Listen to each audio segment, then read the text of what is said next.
तो दोस्तों पिछला एपिसोड हमारा जहाँ से खत्म हुआ था वहाँ से ही हमारा आज का एपिसोड शुरू होता है, जहाँ पे हम जुआन को देखते हैं जो कि उस पेड़ में अपना फिश टेक्निक यूज करने वाला था। और ये चीज करने से पहले वो अपने आप को कहने लगता है मैं ये कर सकता हूँ। इसके बाद वो उस पेड़ के ऊपर अपना फिश टेक्निक यूज करता है, जो देख के दोस्तों मुझे पर्सनली लगा था इस पेड़ का तहस नहस हो जाएगा। पर दूसरे ही पल मैं देखता हूँ जुआन अपना हाथ पकड़ के फुदकने लगता है, क्योंकि दोस्तों यहाँ पे कुछ उल्टा ही सीन था। वो यहाँ पे कह रहा था ये पेड़ कितना हार्ड है, मेरा हाथ बहुत दर्द कर रहा है, ये आखिर कैसा ब्लड लाइन है, ये तो कुछ भी काम का नहीं है। ये सब कुछ देख के फेंग सामने से तो कुछ नहीं कहती, लेकिन वो अपने मन ही मन कह रही थी लगता है यंग मास्टर का प्राइमल बॉडी, जब यंग मास्टर नॉर्मल रहते हैं तब उसके बॉडी को स्ट्रेंथ नहीं दे पाता। इस वजह से लगता है हमें फाउंडेशन से ही शुरू करना होगा। फिर सीन शिफ्ट होता है और हमें 15 दिनों के बाद एक केव को दिखाया जाता है, जहाँ पे असल में जुआन था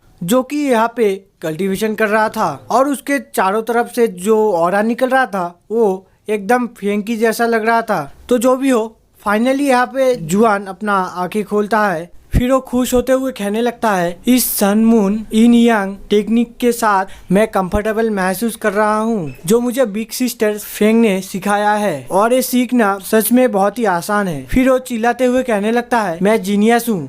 और यहाँ पे हम देख सकते हैं फेंग जो थी वो जुआन को छुप के देख रही थी, तो यहाँ पे अपने आप से कहने लगती है मुझे सच में ये तो प्रिंस को गिफ्ट करना ही था। Sun moon yin yang normally regular person के लिए इसके पहले स्टेप को कंप्लीट करने के लिए 3 साल लग जाते हैं, पर यंग मास्टर ने ये सिर्फ 15 दिनों में कर लिया। दूसरी तरफ हम जुआन को देखते हैं जो कि कह रहा था प्रैक्टिस करने के वजह से मेरा पूरा बॉडी पसीना पसीना हो गया है, तो मैं अभी बाहर जो नदी है वहाँ पे जाके नहाना चाहता हूँ। और ये कह के ही वो अपना पैंट उतार देता है और फिर वो हंसने लगता है। दोस्तों मुझे यहाँ पे पता नहीं वो किस वजह से हंस रहा था। तो जो भी हो जुआन को ऐसे देख के फेंग शर्मा जाती है और पत्थर के पीछे चली जाती है। फिर वो शर्माते हुए कहने लगती है इसका बिहेवियर एकदम प्रिंस के जैसा क्रूडली है, लगता है मुझे इसे कुछ मैनर्स सिखाना होगा। दोस्तों आप लोगों को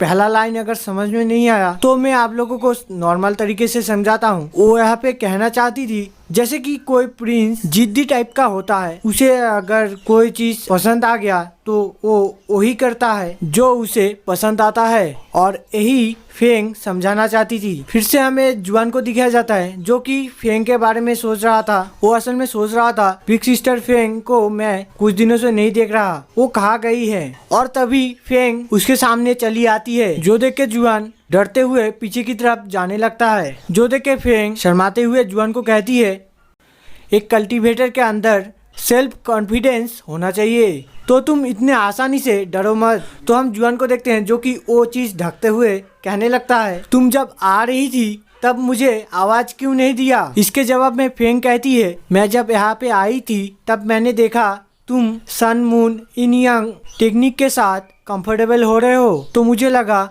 यही टाइम है तुम्हारे ट्रेनिंग का नेक्स्ट स्टेप शुरू करने का। ये सुन के जुआन शर्माते हुए फेंग को कहता है तो इस वजह से तुम मेरे ट्रेनिंग को छुप छुप के देख रही थी, ये तो प्राइवेसी अटैक है। मतलब कि दोस्तों जुआन यहाँ पे वो चीज देखने की बात कर रहा था। मैं उम्मीद करता हूँ आप लोग समझ गए होंगे मैं किस चीज की बात कर रहा हूँ। तो अब फेंग सीरियस होते हुए कहती है वो सब बातें छोड़ो, तुम अपना फाउंडेशन को बढ़ाओ, अब टाइम हो गया है, तुम्हें अब प्रैक्टिकल कॉम्बैट ट्रेनिंग करना होगा।